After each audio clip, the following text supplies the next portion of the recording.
시간에는 아브라함은 시험을 받을 때라는 제목을 가지고 말씀 증거하도록 하겠습니다. 우리가 계속해서 히브리서 11장을 통해서 믿음의 사람들을 함께 살펴보고 있습니다. 히브리서 11장에 수많은 믿음의 사람들이 등장을 하는데 그 가운데 가장 많은 분량을 차지하는 인물을 들라 한다면 믿음의 조상이라고 불리는 아브라함을 들 수 있습니다. 성경의 기록 보면은 히브리서의 아브라함에 대한 내용이 8절부터 19절까지 길게 차지하고 있는 것을 보게 되는데, 우리가 이미 앞에서 살펴보았던 것처럼 아브라함은 하나님께서 그를 부르셨을 때 가야 할 길이 어딘지도 알지 못하는데도 불구하고 그의 고향과 친척과 아버지의 집을 떠나서 하나님의 말씀을 쫓아 나아갔습니다. 그리고 하나님의 약속의 땅에 도착했음에도 불구하고 그는 장막에 거하면서 더 나은 본향, 하늘 처소를 소망하면서 믿음으로 살아간 사람이 바로 아브라함이에요.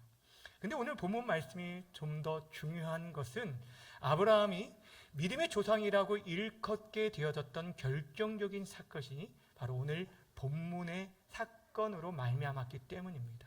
그의 아들 이삭을 번제로 드리려 했던 이 사건으로 말미암아 아브라함이 될 수 있었고 그가 믿음의 조상이 될 수 있었다라는 사실입니다. 여러분, 우리가 여기서 먼저 좀 생각해야 할 것이 하나 있는데, 하나님께서 아브라함에게 이삭을 번제로 드리라라고 했다라는 것은 하나님께서 인신제사, 즉 사람을 제물로 드려지는 그 제사를 원하신다는 것이 결코 아닙니다. 성경에 분명히 말씀하신 것처럼 이것은 아브라함에게 주신 철저한 하나님의 시험이었다라는 것입니다. 하나님께서 그것을 원하신 것이냐? 실질적으로 하나님께서 원하셨던 것은 그 아들 이삭을 드리는 것이 아니라 아브라함이 어떠한 믿음을 가지고 있는지, 정말 하나님을 경외하는 그 믿음을 가지고 있는지 하나님께서 그 믿음을 보길 원했다는 거예요. 다시 말하면 이 시험은 누구나에게 주어지는 보편적인 시험이 아니라 아브라함에게 특별하게 주어진 시험이었다는 거예요.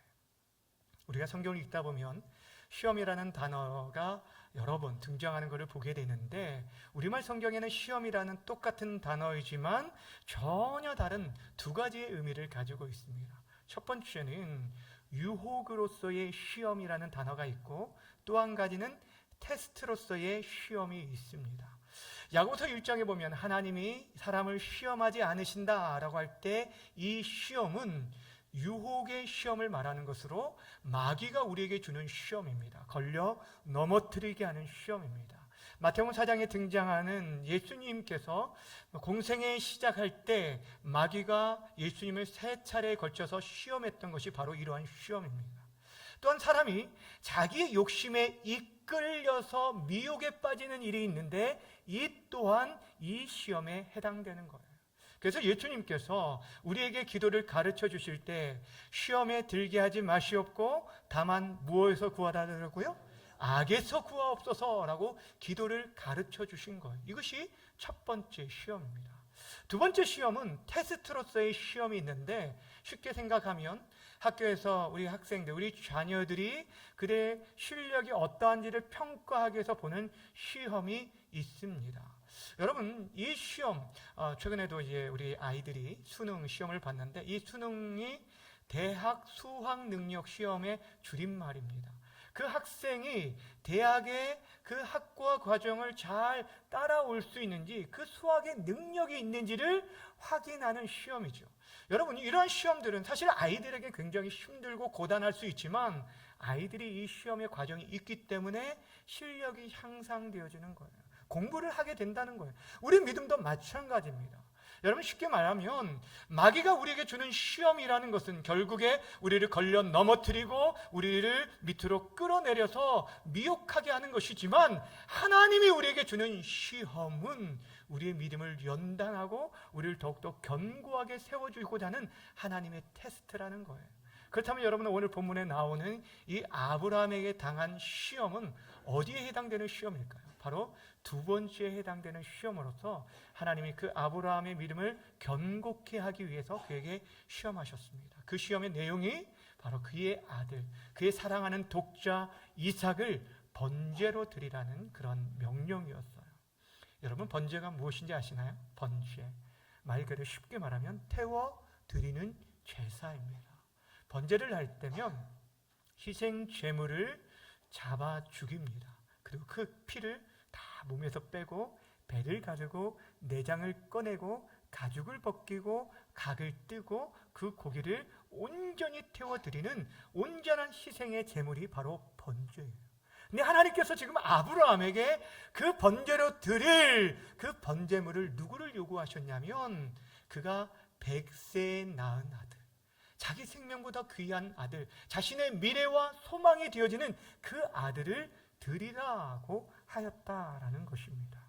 그런데 결과적으로 아브라함이 이 하나님의 테스트를, 이 믿음의 테스트를 잘 통과하였고 하나님께 그 믿음을 인정받았을 뿐 아니라 이전에 그가 한 번도 경험하지 못한 하나님을 다시 한번 힘있게 경험하는 그런 은혜가 있었다는 거예요. 자, 그렇다면 여러분, 아브라함이 어떻게 이 어려운 시험들을 통과할 수 있고 그 일들을 감당할 수 있었을까?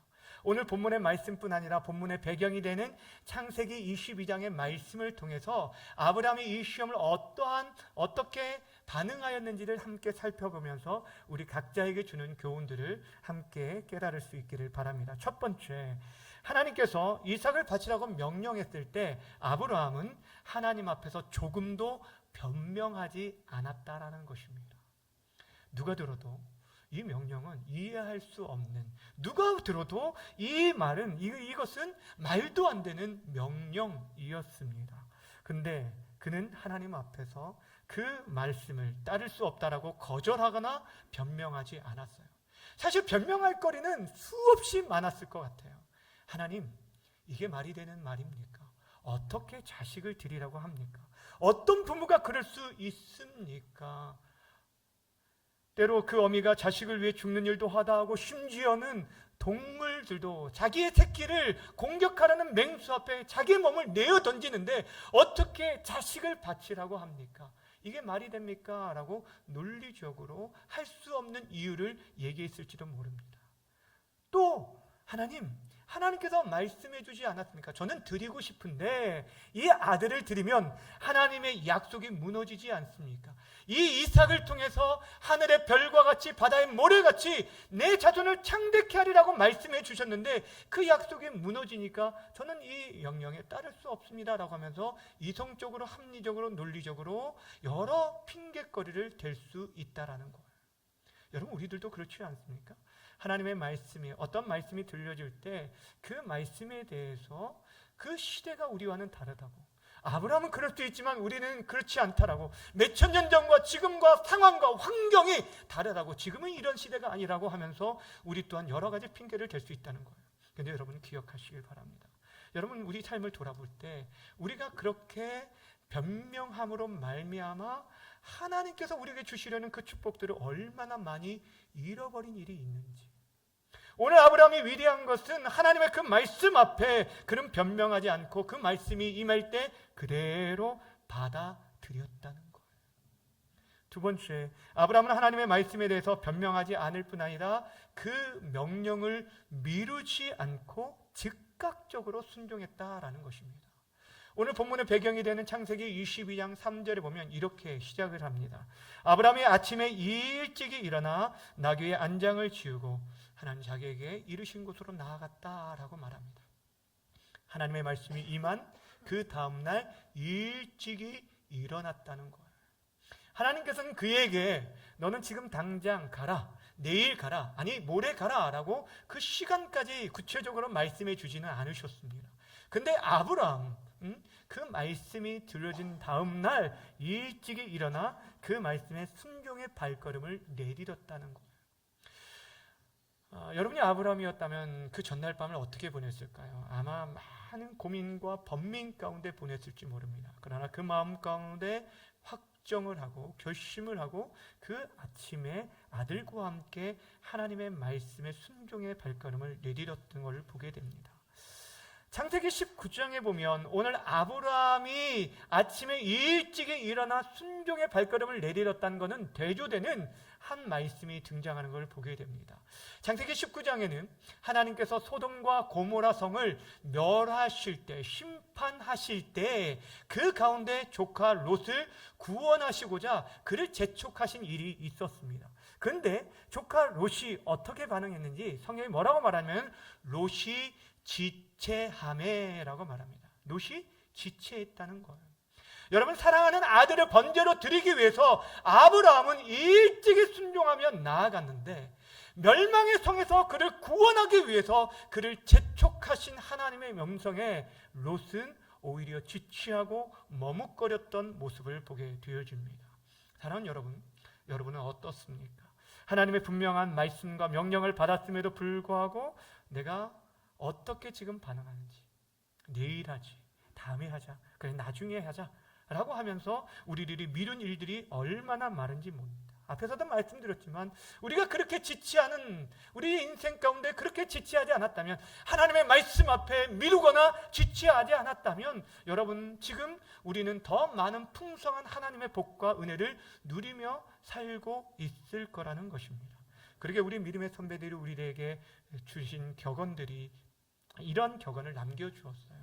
지체하는 것은 또 다른 종류의 불순종이다 라고 말입니다. 다시 말씀드립니다.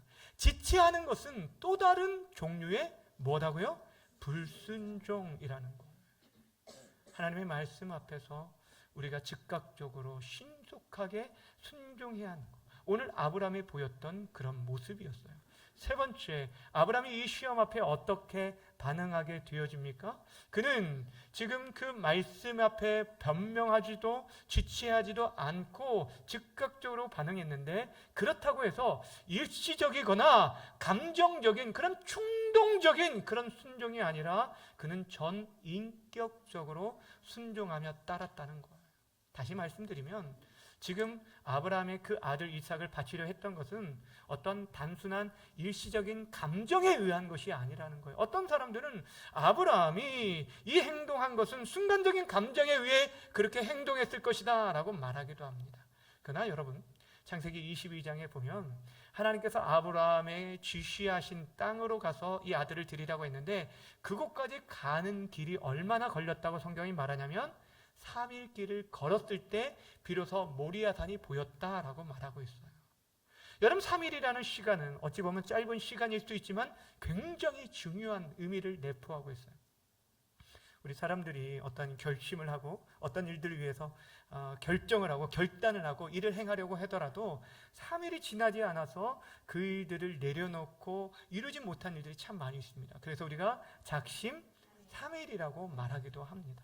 사람의 마음이 그렇게 쉽게 변한다는 것을 말해주고 있습니다. 그런데 지금 아브라함은 하나님의 말씀에 대해서 일시적인 충동이 아니라 지금 감정적인 순종이 아니라 3일 길을 걸어가면서 하나님 말씀하는 그 장소까지 걸어가면서 깊이 생각하고 고민하면서 그럼에도 불구하고 그 길을 계속 걸어갔다는 것은 그의 마음과 생각과 감정과 의지를 다한 하나님의 말씀에 대한 전인격적인 그런 순종으로 나아간 것을 보게 되어집니다.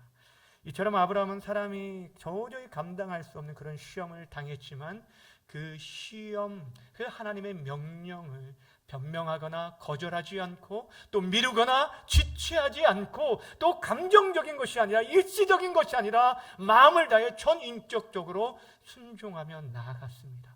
먼저 바라고 원하기는 우리 사랑 성도님들 가운데 이런 순종의 모습들이 나타나지기를 주님의 이름으로 간절히 축원합니다. 자, 그렇다면 여러분, 우리들이 생각해야 할 것은 아브라함이 어떻게 이렇게 순종할 수 있었을까? 어떻게 이러한 순종을 행할 수 있었을까? 성경은 그의 믿음이 그의 순종을 가능케 했다라고 말해주고 있어요. 오늘 본문 말씀 17절 말씀 함께 읽겠습니다. 시작. 아브라함은 시험을 받을 때에 믿음으로 이삭을 드렸으니 그는 약속들을 받은 자로 돼 그 아들을 드렸느니라. 아멘. 무엇으로 말미암았다고요? 그 아들을 드릴 수 있었던 것이 그의 안에 있는 믿음 때문이었다라고 말하고 있습니다. 여러분, 여기서 하나 좀 짚고 넘어가야 할 게 무엇이냐면 지금 아들을 드렸다라고 두 번이나 17절에서 말하고 있는데 실제 아브라함이 아들을 번제로 드린 것은 아니었습니다. 그 대신 하나님께서 준비해 놓으신 무엇을 드렸냐면 순양을 대신하여 드렸습니다. 그런데도 불구하고 성경이 아들을 드렸다라고 말하고 있는 것은 무엇이냐면 아브라함이 이 아들 이삭을 번제로 드리려고 했던, 실제로 드리려고 했던 그 마음 중심을 하나님이 아셨다는 거예요. 하나님을 경외하는 그 믿음을 하나님께서 이미 받으시고 그 아들을 드렸노라고 표현하고 있는 것입니다. 그렇다면 아브라함에게 어떤 믿음이 있었기에 그렇게 그 아들을 드릴 수 있었을까? 아브라함에게는요, 약속에 신실하신 하나님을 믿는 믿음이 있었어요. 하나님께서 약속하시면 그 약속은 반드시 이루어질 거라는 그 신실하신 하나님을 믿는 그런 믿음이 아브라함에게 있었어요. 17절 말씀에 여러분 보시면 중간에 아브라함을 가리켜서 그를 뭐라고 소개하냐면 그는 약속을 받은 자라고 소개하고 있어요. 약속들을 받은 자라고 말했는데 어떤 약속을 이미 받았냐면 창세기 12장 2절과 3절에 보면 너는 큰 민족이 되고 내가 너로 내게 복을 주어 내 이름이 창성케 되어지고 너로 말미암아 천하 많은 사람들이 무엇을 받을 거라고요? 복을 받을 것이다 라는 이런 약속을 주셨어요. 그가 그를 통해서 큰 민족을 이루겠다는 거예요. 복이 되게 하겠다는 거예요. 너로 말미암아 모든 족속이 복을 받게 될 것이라는 약속을 주셨어요. 거기서 끝나지 않아요. 내가 발바닥을 밟는 그 땅을 내 자손에게 주겠다. 내 자손이 하늘의 별과 같이 땅의 모래같이 많아질 것이다 라는 그런 수많은 약속들을 누가 받았냐면 아브라함이 받았어요. 그런데 아브라함이 이 땅과 자손과 복에 대한 약속을 받았지만 그 약속이 당장에 눈에 보여지는 것은 아니었어요. 그 약속이 눈으로 보여지는 것이 사실 아니었어요. 10년이 다 가도록 그에게 큰 민족은커녕 단 한 명의 자식도 있지 않았습니다. 이때 마음에 조바심이 있어서 인간적인 방법으로 하나님께 뜻을 묻지 아니하고 아내인 사라의 여종인 하갈을 취하여 아이를 낳게 되는데 그 아이가 이스마엘입니다. 근데 하나님께서 이 이스마엘을 가리켜서 그는 믿음의 씨가 약속의 씨가 아니다 라고 말해요. 그리고 사라에게서 태어날 자야만이 그가 약속의 씨가 될 것이다 라고 말씀을 해주셔요. 그리고 아브라함이 99세가 되었을 때 다시 나타나셔서 뭐라고 말씀하시냐면 너가 아들을 낳을 것이다. 사라를 통해서 아들을 낳을 것이다. 그런데 그때 사라의 나이가 89세입니다. 이미 생리가 끊어졌다라고 성경이 기록하고 있어요.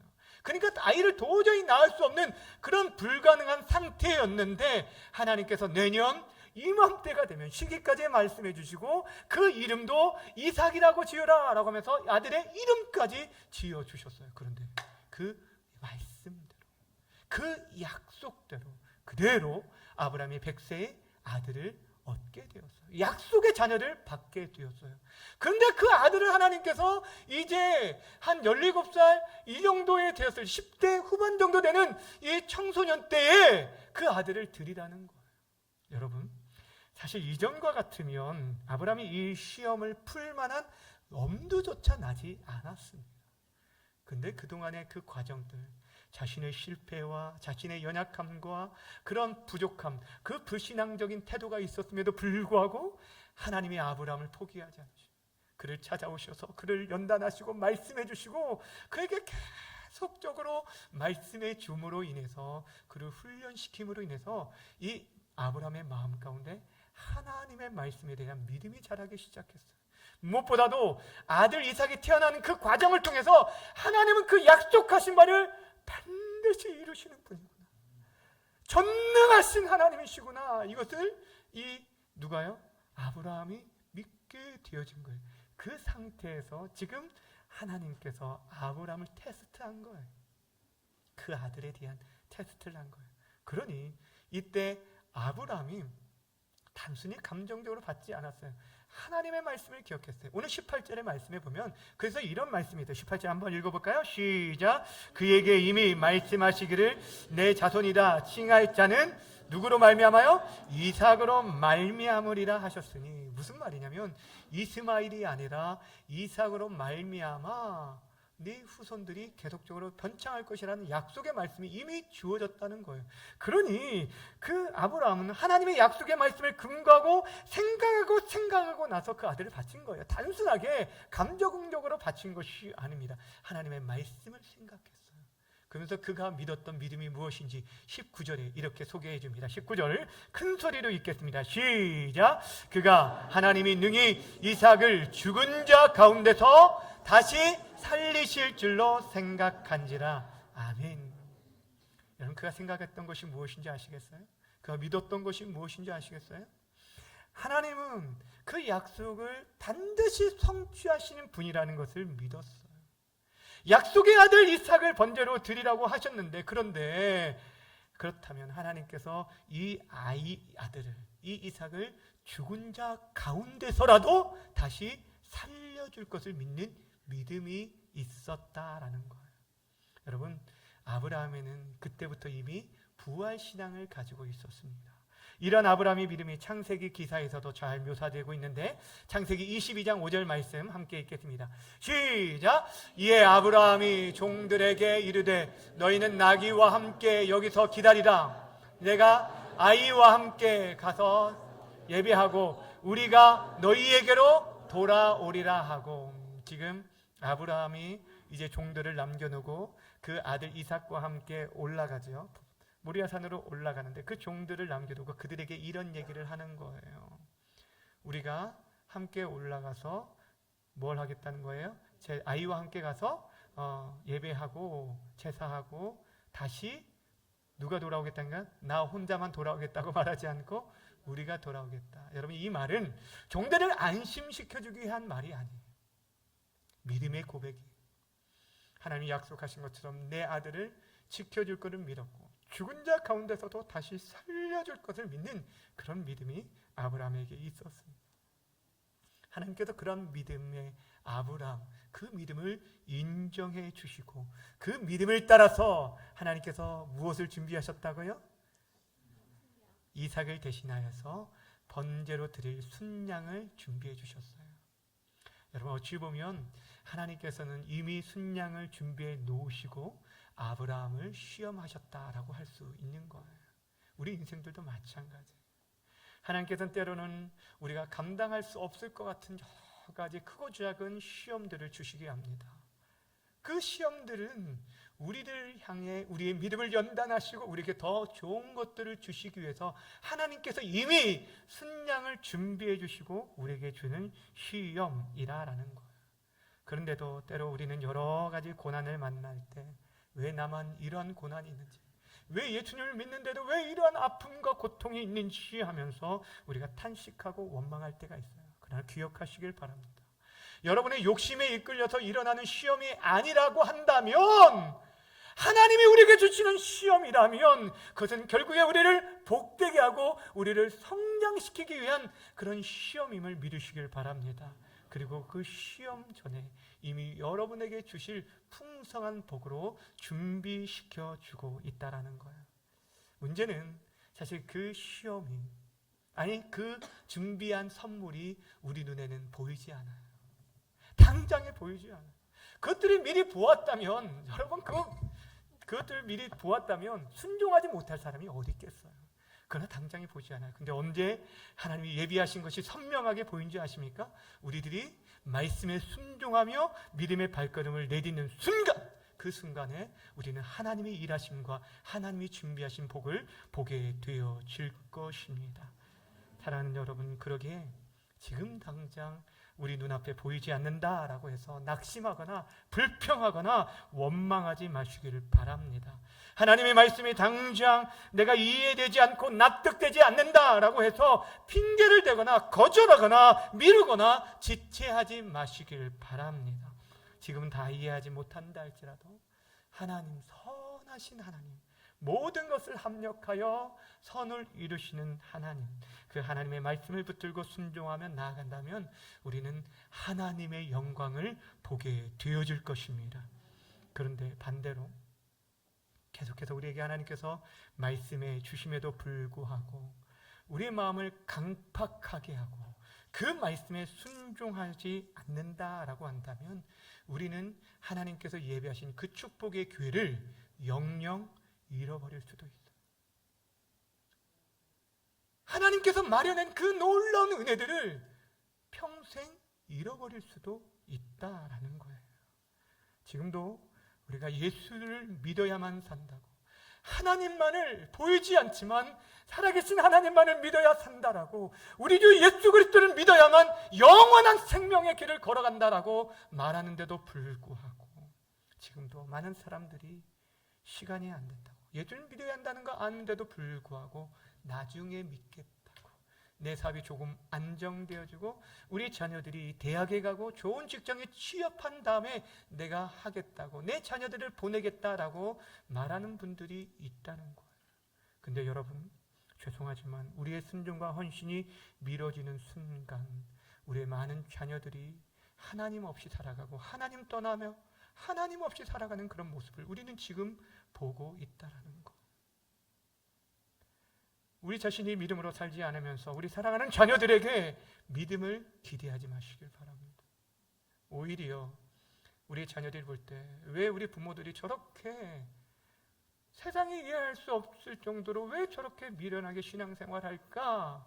라고 보일지라도 여러분이 진심으로 하나님을 경외하며 살아간다면, 하나님을 신실하게 믿고 살아간다면 정말 이해할 수 없는 것처럼 보이지만 믿음으로 순종하며 살아가게 될 때 우리만 하나님의 영광을 경험하는 것이 아니라 그들 또한 하나님의 영광을 경험하게 되고 그 자녀들의 믿음을 우리 하나님께서 책임져 주실 거예요.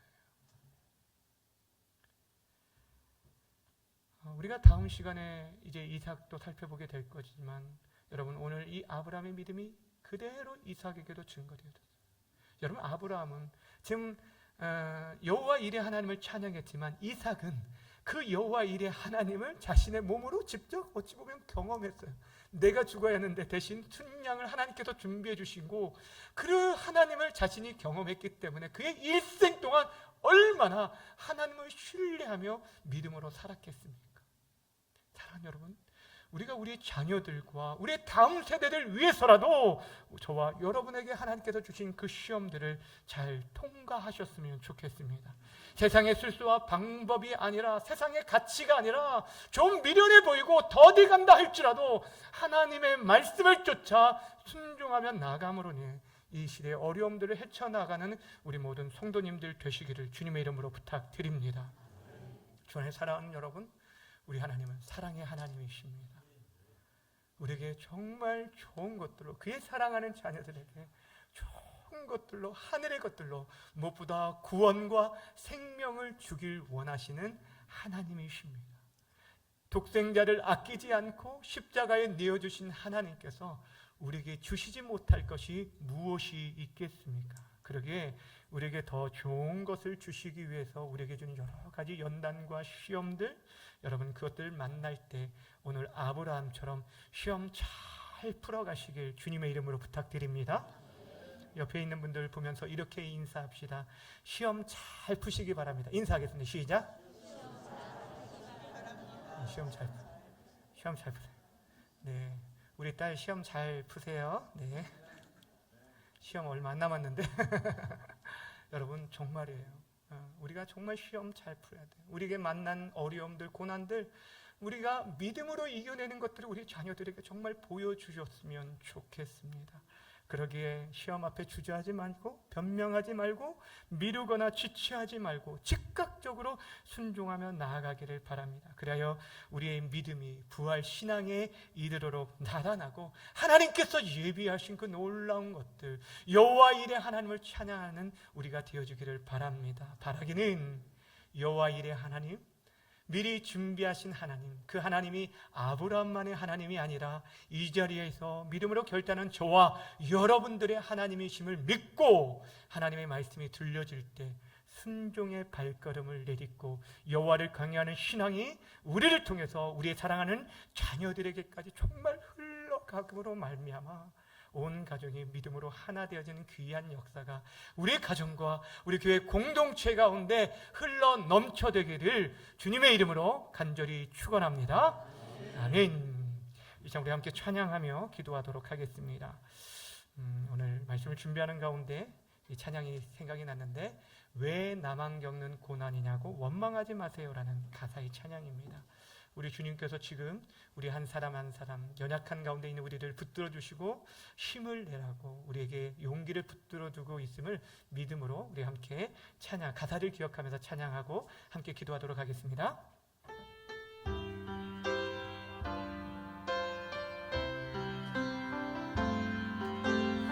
왜 나만 겪는 고난이냐고 불평하지 마세요. 고난의 뒤편에 있는 주님이 주실 축복 미리 보면서 감사하세요.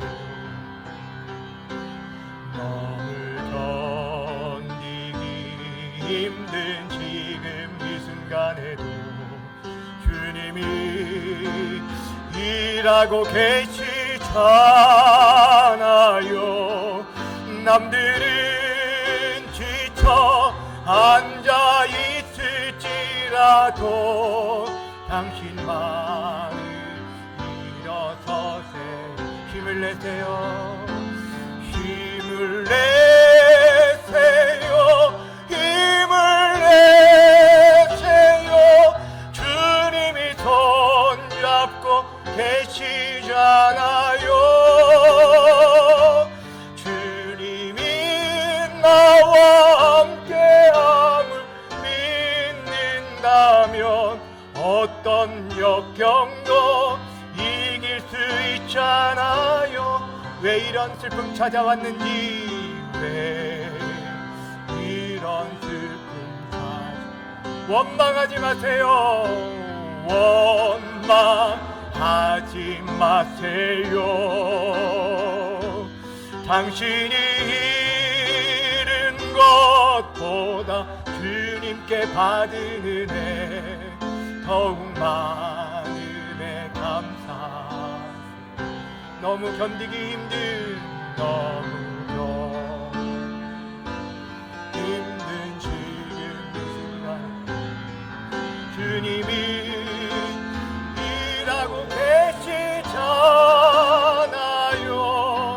남들은 지쳐 앉아 있을지라도 당신만은 일어서 힘을 내세요. 힘을 내세요. 힘을 내세요. 힘을 내세요. 주님이 손잡고 계시잖아요. 주님이 나와 함께함 믿는다면 어떤 고난도 견딜 수 있잖아. 힘을 내세요. 힘을 내세요. 힘을 내세요. 힘을 내세요. 주님이 손잡고 계시잖아요. 주님이 나와 함께함을 믿는다면 어떤 고난도 견딜 수 있잖아요. 우리 눈을 감고 우리의 삶 속에 지금 일어나고 있는 여러 가지 어려움들, 그 문제, 이것이 내 욕심으로 비롯된 것이 아니라고 한다면 하나님이 우리를 돌이키길 원하시고 우리의 삶을 다시금 새롭게 하길 원하시고자 우리를 때로는 책망하고 우리를 붙드시고 우리로 하여금 하나님을 바라볼 수 있도록 하시는 그런 기회를 우리에게 허락하여 주신다면 이 고난을 믿음으로 잘 견디어내서 견고한 믿음의 사람들로 세워져 갈 수 있기를 바랍니다. 이 시간 기도할 때 하나님 우리에게 믿음을 허락하여 주옵소서. 고난과 시험을 이길 수 있는 믿음을 주시고 이 믿음으로 인하여 모든 어려움들을 이길 수 있도록 도와주시고 주의 말씀 앞에 순종하며 살아갈 수 있는 하나님의 말씀이 진리임을 믿고 살아갈 수 있는 우리 모두가 되게 해달라고 오늘 말씀을 기억하면서 우리 주여 한번 부르고 기도하며 나아갑니다.